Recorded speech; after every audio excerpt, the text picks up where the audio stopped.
Imagine this. It's late. You're sitting inside a small farmhouse miles away from the noise of the city. Outside, there's nothing but fields and trees and darkness. The kind of darkness that you only get in the country. When once the sun goes down, if there isn't a porch light, you can't see much of anything. Inside the house, though, everything feels normal. Family is gathered together. People are talking, laughing, going about their night. Until one of the men steps outside and sees something falling from the sky. At first he thinks it might be a shooting star, but this thing doesn't disappear. Instead, it seems like it came down somewhere beyond the farmhouse. And shortly after, the dogs start barking. Not a normal, hey, someone's outside kind of bark. Something had those dogs terrified. So the two men grab their guns and step onto the porch. And that's when they see it. Something is coming toward the house. It's small, but it isn't moving like anything they've seen before. It's got long arms and a large head, eyes that seem to glow in the darkness. And as it gets closer, one of the men raises his gun and he fires. But whatever the thing is doesn't fall. Instead, it disappears back into the darkness. Now, if that were the end of the story, maybe you could explain it away. Maybe it was an animal, or maybe the darkness played tricks on their eyes. Maybe fear turned something ordinary into something terrifying. Except, it came back, and according to the people inside the farmhouse, it wasn't alone. For several hours, something surrounded that house, appearing outside the windows, peeping through doorways, and moving across the roof. No matter how many times the family tried to scare them away, they kept coming back. Until eventually the people inside couldn't take it anymore. They grabbed the children, piled into their cars, and drove straight to the police station. Now listen, you guys know me. I love a good spooky story. But this is where it got my attention. Because it's one thing to tell your neighbor, "Girl, I think I just saw an alien." And it's another to show up at the police station in the middle of the night and convince officers to come back to the farmhouse with them. So what exactly happened outside that tiny farmhouse near Kelly, Kentucky on the night of August 21st, 1955? Did a frightened family mistake something ordinary for something otherworldly? Was this an elaborate hoax that somehow got completely out of control? Or did something actually come down from the sky that night and spend hours watching them from the darkness? Tonight we're walking through the shadows of rural Kentucky, looking into one of the strangest alleged encounters in American UFO history. This story would become known as the Kelly-Hopkins encounter. And when we're done, you can decide what you believe.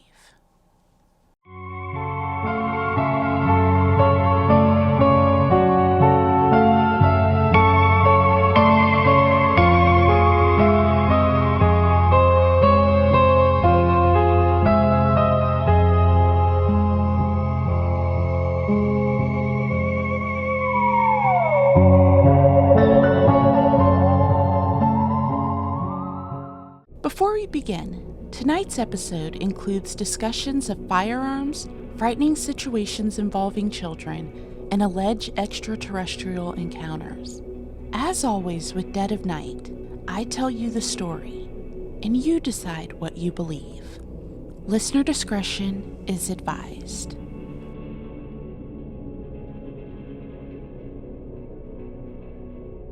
Hi guys, welcome back to What's Done in the Dark. I'm your host Tiara. I hope all of you are doing well. Now the last time we walked through the shadows, I took you to Grand Junction, Colorado, where we uncovered the heartbreaking story of Paige Bergfeld. But tonight, we're leaving true crime behind, because every now and then, I like to tell a story that doesn't necessarily have a killer, a crime scene, or even an explanation. Sometimes, we walk through the shadows simply because something strange happened there.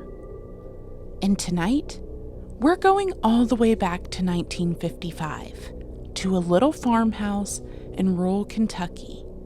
Listen, I don't know if you believe in aliens.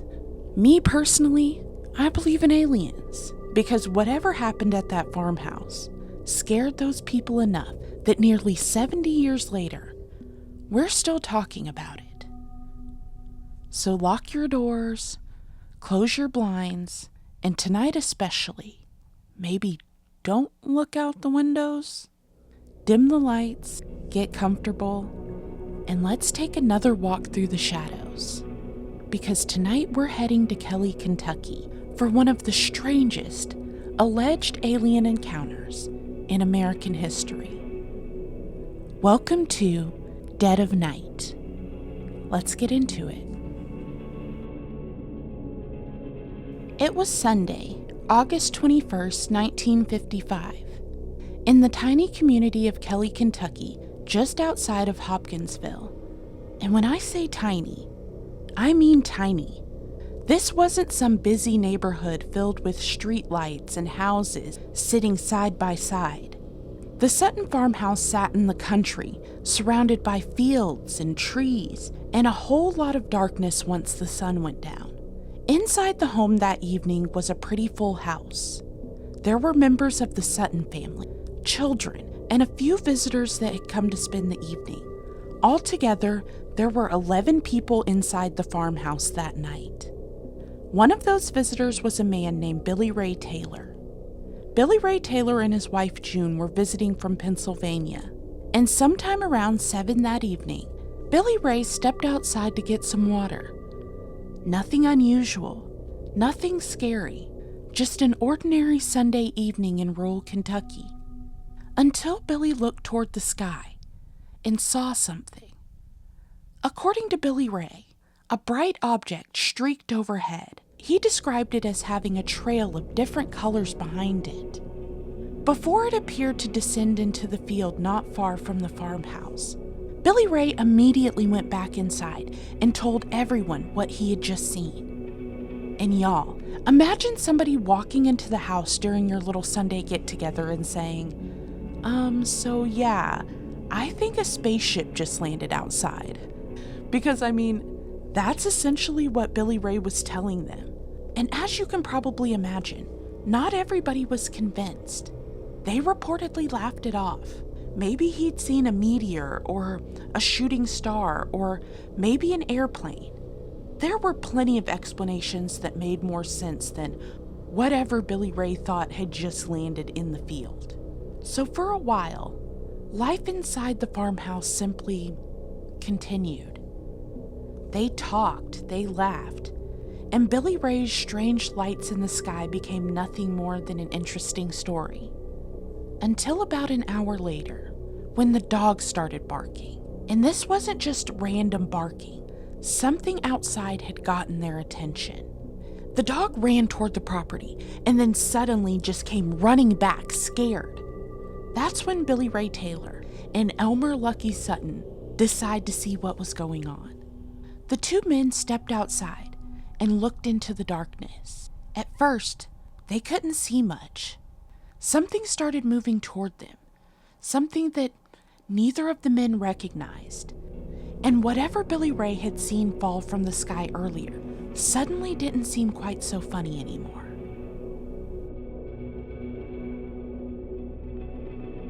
Billy Ray Taylor and Lucky Sutton stood outside, staring into the darkness, and then they saw it.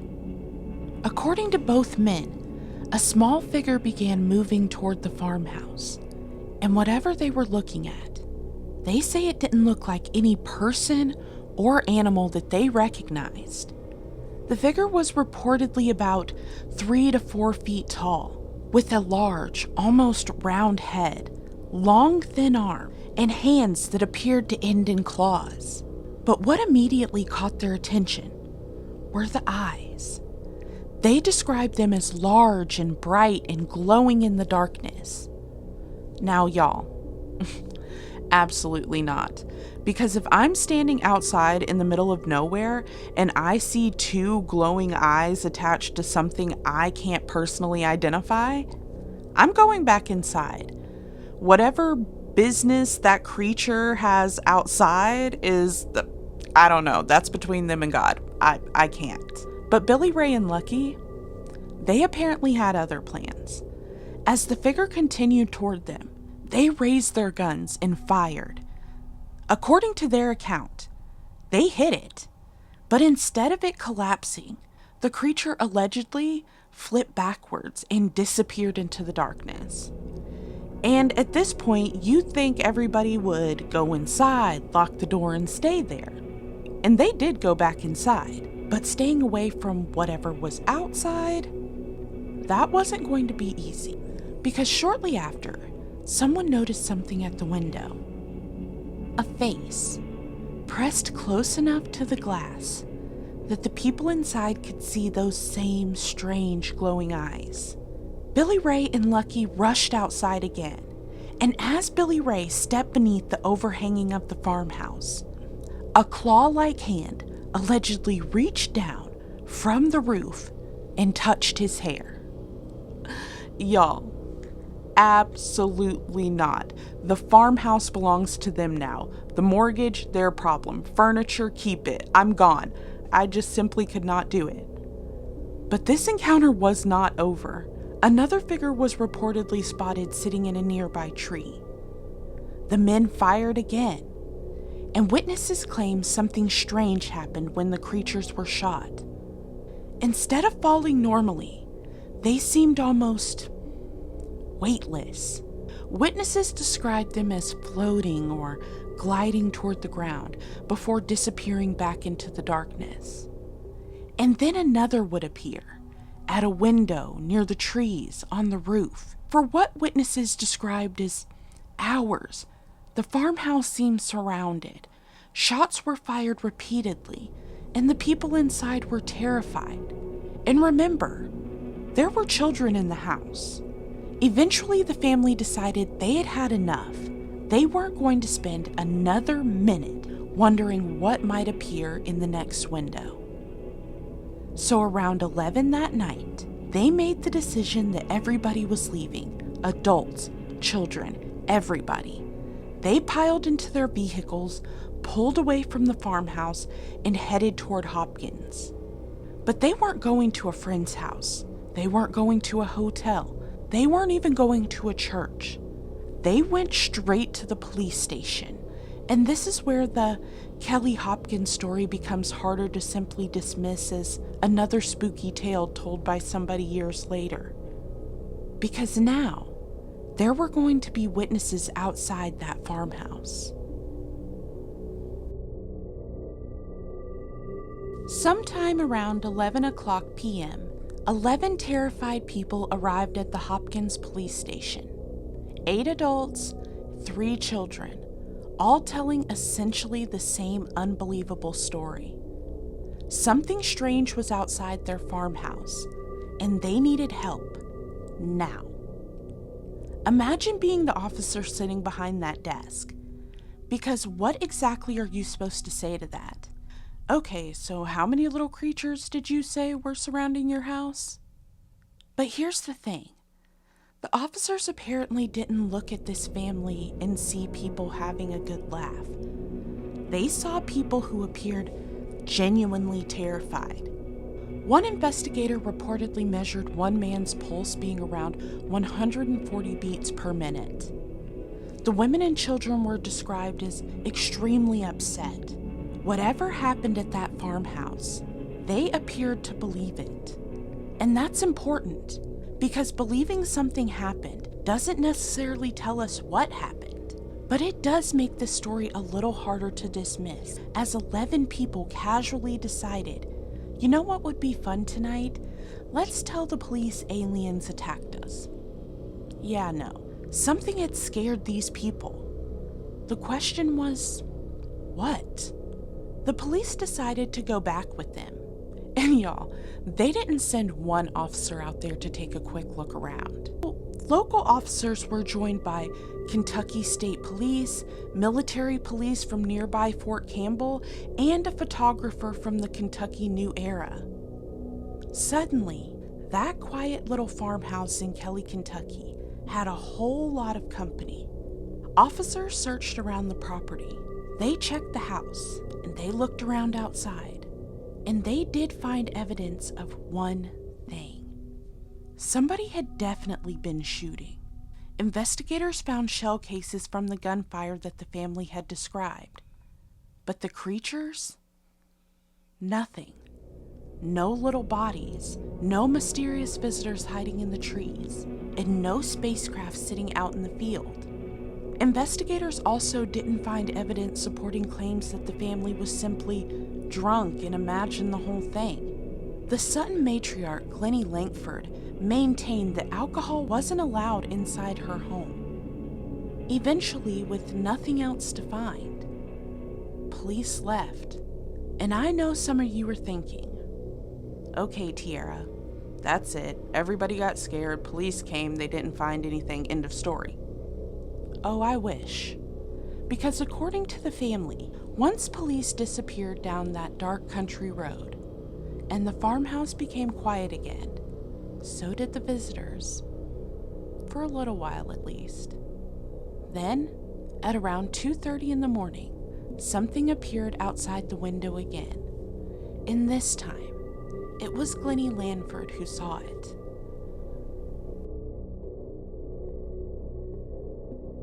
For a few hours, the farmhouse seemed quiet. The police had searched the property.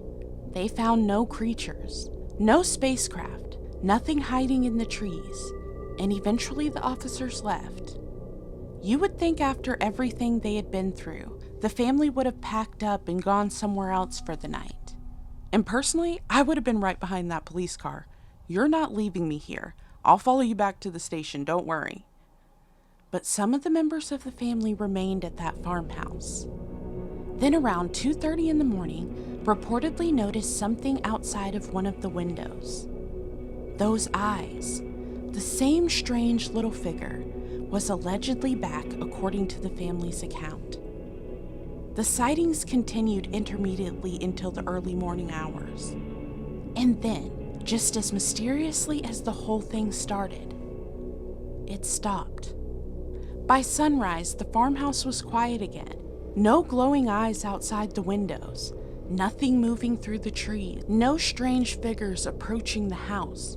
Just an ordinary farmhouse in rural Kentucky. Except now, everyone wanted to know what had happened there.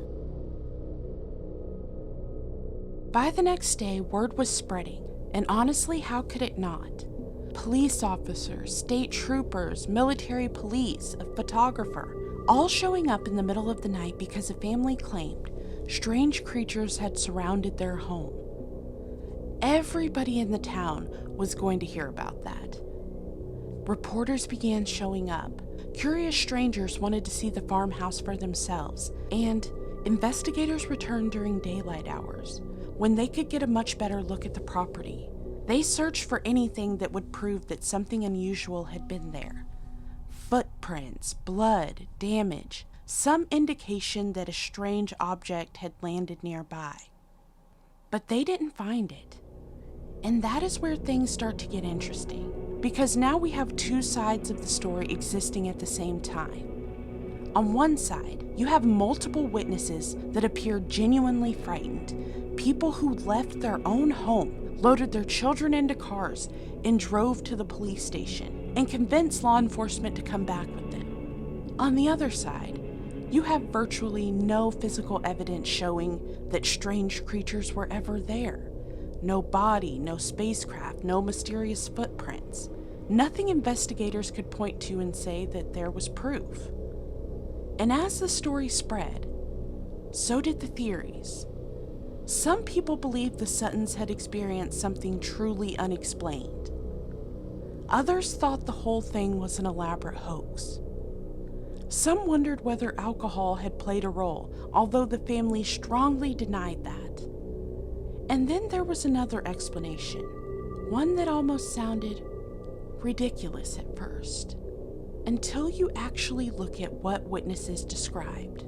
Because according to skeptics, the creatures outside the farmhouse may not have been visitors from another world at all. They may have been something much more familiar, something that already lived in the trees surrounding that house. An animal with large, reflective eyes and a round head, talons, and a habit of defending its territory when threatened. An owl. And y'all, before you laugh, I need to talk to you about this one, because the owl theory is actually a lot more interesting than it sounds. Okay, now that we know the story, we have to talk about the obvious question. What in the world did these people actually see? Because listen, I'm willing to entertain the alien theory. But before we decide something from another planet is hanging out in rural Kentucky at night, we have to look at the other explanations. And there are a few. Remember how this whole thing started? Billy Ray Taylor stepped outside looking toward the sky and claimed he saw a bright object streak overhead before appearing to come down somewhere nearby. Well, there may have been an actual explanation for that part. A meteor was reportedly visible in that region that evening. So it's entirely possible that Billy Ray actually did see something streak across the sky. It just wasn't a spaceship. And honestly, that could explain the beginning. But it doesn't explain what supposedly happened afterward. Because a meteor doesn't just walk toward a house. It doesn't look through someone's windows, and it definitely doesn't reach from a roof and touch someone's hair. So we're going to need a little bit more than that. Then there's theory 2. And this brings us to probably the most famous skeptical explanation. Great horned owls. Now, when I first heard this theory, I was like, an owl? So you're telling me that these people shot up the side of their house, packed up 3 children, drove to the police, and brought everybody back to them over an owl? But stay with me, because it's actually not as ridiculous as it sounds. Great horned owls can look pretty unsettling at night. Their eyes can reflect light, and they have powerful talons. They're also known to perch in trees and on rooftops, which lines up with some of the places witnesses claimed they saw these creatures. And remember how the family described the figure as almost floating. If it were an owl that was startled or shot at and suddenly spread its wings and glided away, that could potentially explain some of what was described. So I'll give the owl theory this. It explains more than I expected it to, but I still have questions. The witnesses didn't describe seeing one strange animal one time. They claimed these encounters happened again and again for hours at different windows around the house near the trees, and multiple people claimed to have saw them. Could fear have taken over? Absolutely. Think about it. Billy Ray had already told everybody that something strange had come down from the sky. Then the dogs become frightened, someone sees something outside, guns start going off, people start screaming, then there are children in the house, and at that point everybody is already on edge. One strange looking owl in the darkness could have become something much more frightening very quickly. So I'm not throwing the theory away, but I'm not completely sold. Another explanation that had followed the family was that they had simply had too much to drink. Maybe everyone got drunk. Someone saw something strange and the story spiraled from there. But there's one problem with that theory.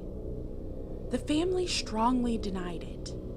Glennie Langford reportedly didn't allow alcohol inside their home, and responding officers described a group of people who appeared frightened, not simply a house full of intoxicated people telling a wild story. So could alcohol have somehow been involved?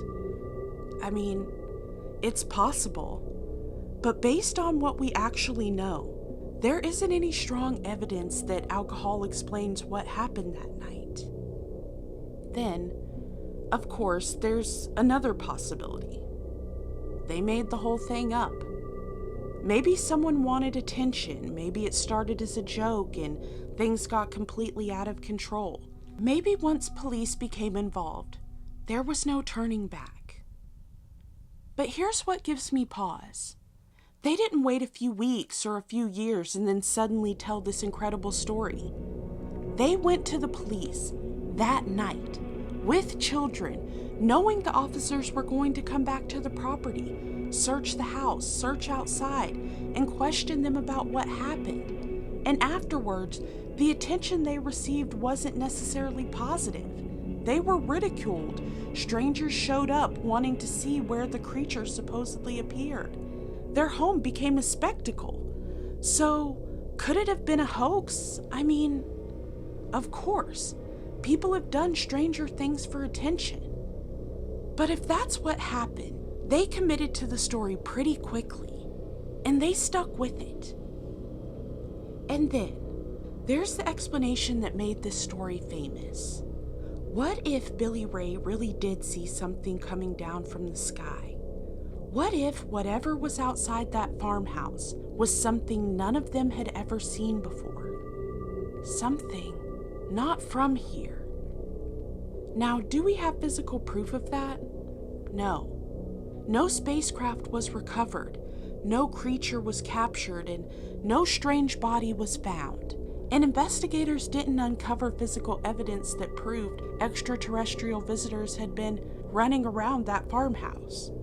So can I sit here and tell you, yep, it's aliens? Because we don't know. But here's what we do know. Something frightened those people enough that they left their home, loaded their children into vehicles, and drove straight to the police. Police came back, searched the property, and although they didn't find the creatures, they encountered a family that appeared genuinely convinced something terrifying had happened to them. So what was it? Maybe Billy Ray saw a meteor. Maybe an owl landed in exactly the wrong place, at exactly the wrong time. Maybe once fear entered that farmhouse, every shadow, every noise, and every pair of eyes in the darkness became something much more frightening. Or maybe, on one summer night in rural Kentucky, something really was standing outside those windows. Whatever happened, the people inside that farmhouse never forgot. And more than 70 years later, neither have we. By the time the sun came up, whatever happened at that farmhouse was over. But the story, that was just getting started. News of the encounter spread quickly. Reporters wanted to know what happened. Curious strangers wanted to see the farmhouse. And suddenly, the family from a tiny community in Kentucky found themselves in the center of one of the strangest stories in the country. And not everyone believed them. Some people laughed, some accused them of making the whole thing up, and others showed up at the property and hoping to catch a glimpse of the creatures themselves. For the Sutton family, the attention became overwhelming, and that's something I think gets lost when their story gets told today. Because whether you believe they saw aliens, owls, or something else entirely, they seem to regret the attention that came from telling people what happened. They weren't suddenly living some glamorous life because of their story. Instead, their home became known as the place where little creatures supposedly appeared. And over time, that story grew. Now, here's something I found really interesting. You've probably heard the phrase, little green men. And the Kelly-Hopkins encounter is often associated with that image. There's just one problem. The witnesses didn't originally describe the creatures as green. Their descriptions were closer to like a silvery, metallic-y looking. The green description became attached to the story as newspapers and popular culture repeated it.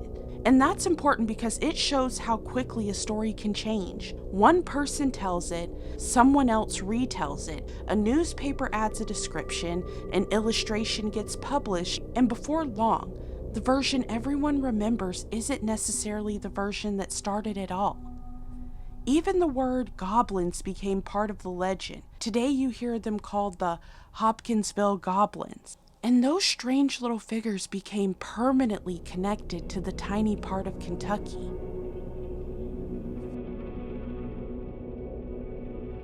"70 years later, and somehow here we are, still talking about what happened on that August night.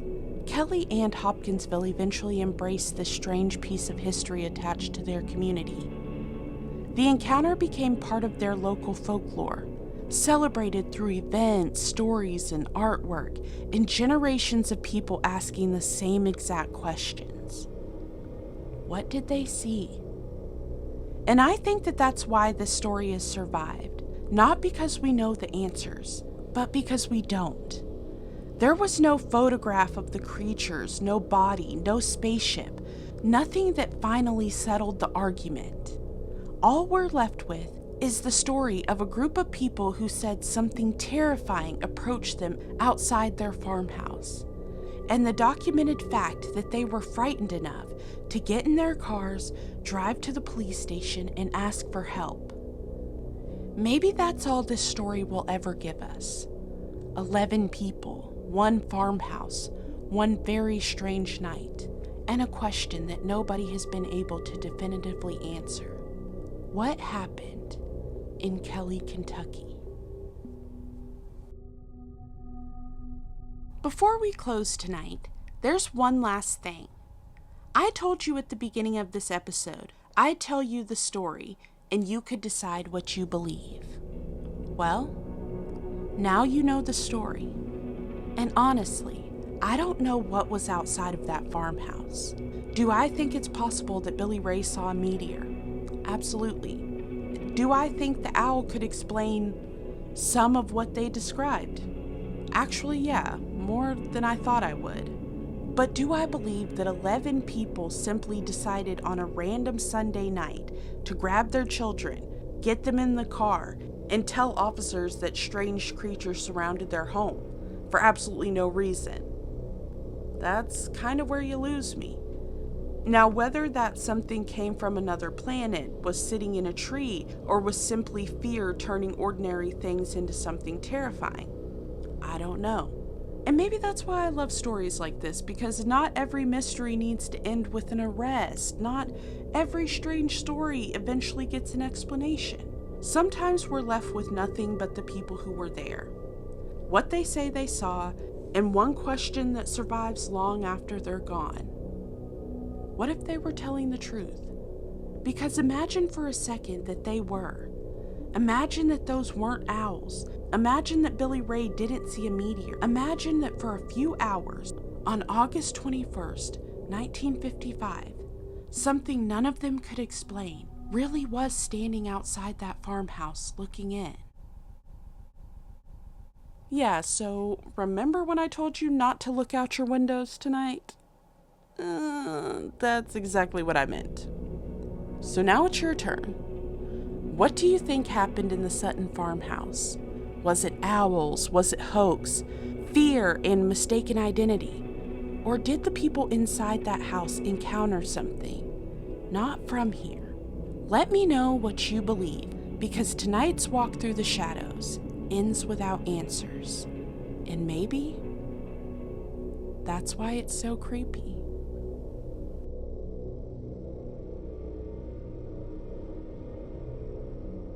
And that is the story of the Kelly-Hopkins encounters. Thank you guys again so much for joining me for another walk through the shadows.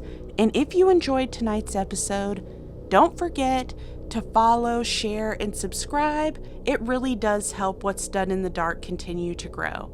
And it lets me know that you guys want more stories like this.